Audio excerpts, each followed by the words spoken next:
कोई आश्रय नहीं है और आपकी किसी पर नजर न जाए, केवल इन्हीं के चरणों में रहे कि अब तो जीवन आपके लिए, ऐसे संभाल लेंगे। ऐसे अर्थ चाहिए आपको तो केवल इनका भरोसा ले लो, केवल इन अपने छल कपट का, अपने व्यवहार का, अपने किसी बल का नहीं, केवल इनका भरोसा ले लो। चमत्कार हो जाएगा जीवन में, आपको पता नहीं चलेगा कैसे हुआ। कभी ऐसे नहीं हुआ इसका, कभी किसी से ऐसे नहीं हुआ इसका, कैसे हो रहा है उनका, कैसे हम सबका उदर पोषण हो रहा है, वृंदावन वास हो रहा है, सब चल रहा है। कैसे प्रभु चला रहे हैं? क्या आप सबको नहीं चला रहे हैं? पर आप अपने को कर्ता मान रहे हैं, इसलिए आपको अनुभव में नहीं हो रहा, इसीलिए आपको परेशानियां हो रही, क्योंकि आप कर्ता बन रहे हो। अगर विश्वंभर कर्ता को कर्ता मान लो और उनके आश्रित हो जाओ तो जो चाहोगे मिल जाएगा, अगर ना चाहोगे तो वो मिल जाएंगे। जो चाहोगे मिल जाएगा, बिल्कुल कोई चाह न करो तो वो जो व्यवस्था उनको करनी करेंगे और वो स्वयं मिल जाएंगे। अर्थार्थी भक्त को धन संपत्ति वैभव चाहिए, पर वो केवल हरि से चाहिए, दूसरे से नहीं। पर ये ध्यान रखना, इसकी परीक्षा होगी आपकी।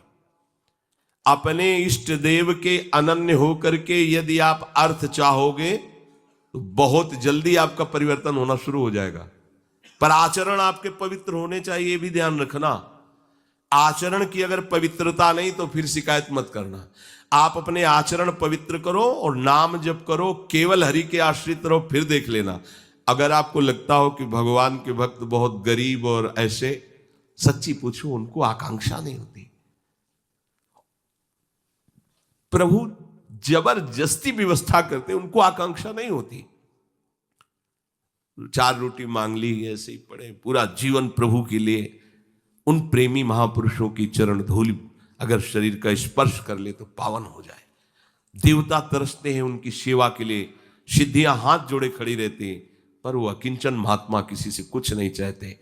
कि ऐसा न समझो कि हमारा दास, हमारा भक्त, हमारा आश्रय लेने वाला ऐसा नहीं है। वो हरिदास, भगवान के चरणों का दास है। समस्त ऐश्वर्य संपन्न भगवान उसके अधीन हो जाते हैं जो भक्ति करता है। अगर आपको अर्थ चाहिए तो केवल भगवान का आश्रय ले, दूसरे का नहीं। अब ये कोई छोटी मोटी बात नहीं, देख लीजिए अंदर से। अपने बल का आश्रय नहीं, किसी दूसरे व्यक्ति का आश्रय नहीं, किसी दूसरी देवी शक्ति का आश्रय नहीं, केवल श्री हरि का आश्रय। और जब आप पक्के उतर जाओगे, जैसे सुदामा जी, तो जैसी द्वारिकापुरी थी वैसे सुदामापुरी हुई। जैसा वैभव द्वारिकाधीश का वैसे सुदामा जी का वैभव था। पक्का मान लीजिए। लोग समझते नहीं, ऐसा ना समझो कि ये केवल कथाएं हैं। आपका जीवन स्वयं एक कथा बन जाएगा। यदि आप हरि के आश्रित हो गए तो आपका जीवन चरित्र दूसरों के लिए उदाहरण बन जाएगा। पर निष्ठा चाहिए। कई कई दिन भूखे रहे सुदामा जी। उनका मित्र किसी जमींदार के यहां पुरोहित ही करता था। वो जब पालकी से निकलता तो कहता, कहां गली गली डोल रहे हो कृष्ण कृष्ण बोलते हुए, आओ हमारे यहां, हमारा जजमान धनी है, आके थोड़ा वेद पाठ कर दिया करो, पूरे परिवार का पोषण कपला रहता है। हम वादा करते हैं। उनका नहीं, हमारे जजमान तो श्री कृष्ण है, हम दूसरे। घर आते पत्नी पूछती, कुछ मिला? 5 घर हो आए, कुछ मिला नहीं। चलो तुलसीदास और चरणामृत से दिन काटते। भगवान व्याकुल हुए, भगवान ने ऐश्वर्य दिया। अगर धन ही चाहिए, सुदामा जी की इच्छा नहीं थी, उनकी पत्नी की इच्छा के कारण, वो भी इच्छा भगवान ने पैदा की। ये भक्तजनों को ऐसा ना समझो फटे पुराने कपड़े पहने या ऐसे घूम रहे हैं, बड़े अभागी हैं। हम तो बड़े भाग्यवान हैं क्योंकि हमारे पास सारा ऐश्वर्य है। ऐसा ना समझो उनके भाग्य में ऐश्वर्य बनाने वाली मशीन मिल गई है, श्री हरि। वो इस ऐश्वर्य को क्या करे, श्री हरि मिल गए, जिनके रोम कूपों में अनंत ब्रह्मांड वास करते हैं। वो भगवान उनके यार हैं, उनके प्यार हैं। वो दूसरे की तरफ क्यों ताकेंगे? और जिज्ञासु, जो जानना चाहता है, भगवान को केवल भगवान ही जानते हैं, दूसरा नहीं जानता। पक्की बात समझ लो। भगवान को केवल भगवान जानते हैं, दूसरा नहीं जानता। बोले संत महात्मा, इनको भगवान ने जना दिया तो ये भगवान के स्वरूप हो गए।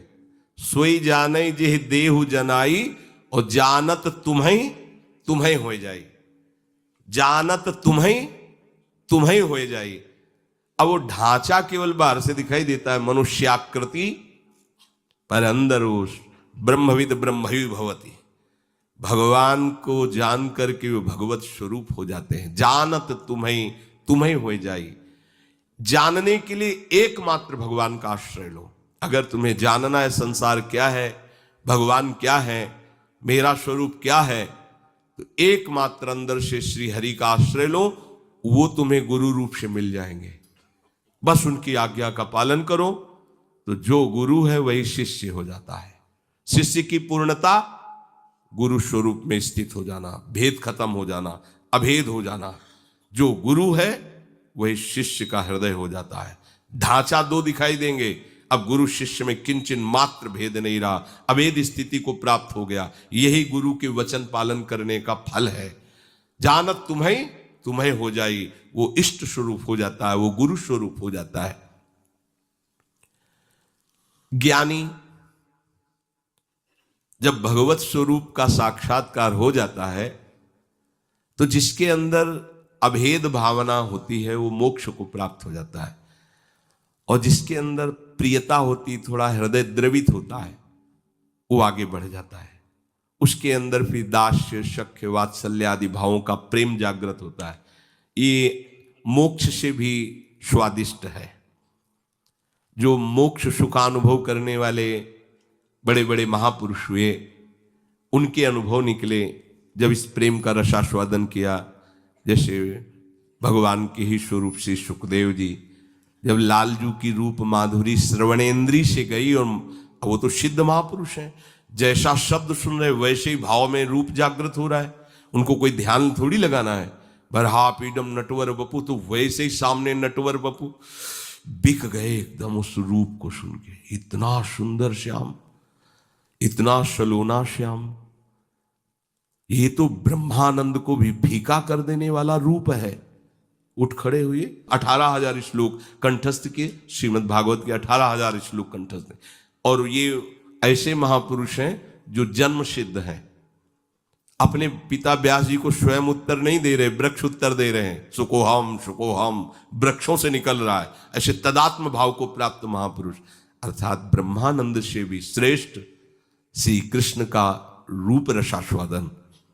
मधुसूदन सरस्वती जी बंसी विभूषित करा नवनी हृदाभात, उसमें कह रहे हैं कृष्णात् परम किमपि तत्व भाम, कृष्ण से कोई बड़ा तत्व है मैं नहीं जानता। तो जो भगवान कह रहे हैं कि ज्ञानी जो भक्त है, यहां दो भाव ज्ञानी की, जिन्होंने सत्य को जान करके भगवत स्वरूप में लीन हो गए, या जो सत्य स्वरूप भगवत स्वरूप को जानकर प्रेम में लीन हो गए।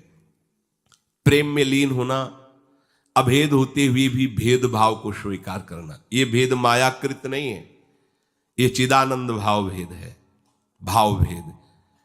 ये जो ज्ञान में लीन हो चुके हैं उसके आगे की बात है। इसीलिए इस भेद को वो ना जानने के कारण कहते कुछ न कुछ अविद्या बचती है, तभी भेद दिखाई देता है। ऐसा नहीं है। जिस समय स्वरूप का साक्षात्कार होता है और उसके हृदय में भक्ति का अंश होता है, भक्त को भी स्वरूप साक्षात्कार होता है। मम दर्शन फल परम अनुपा, जीव पाओ निज सहज स्वरूपा। जो ब्रह्म साक्षात्कार में स्वरूपानुभूति होती है वही भक्त को भी होती है।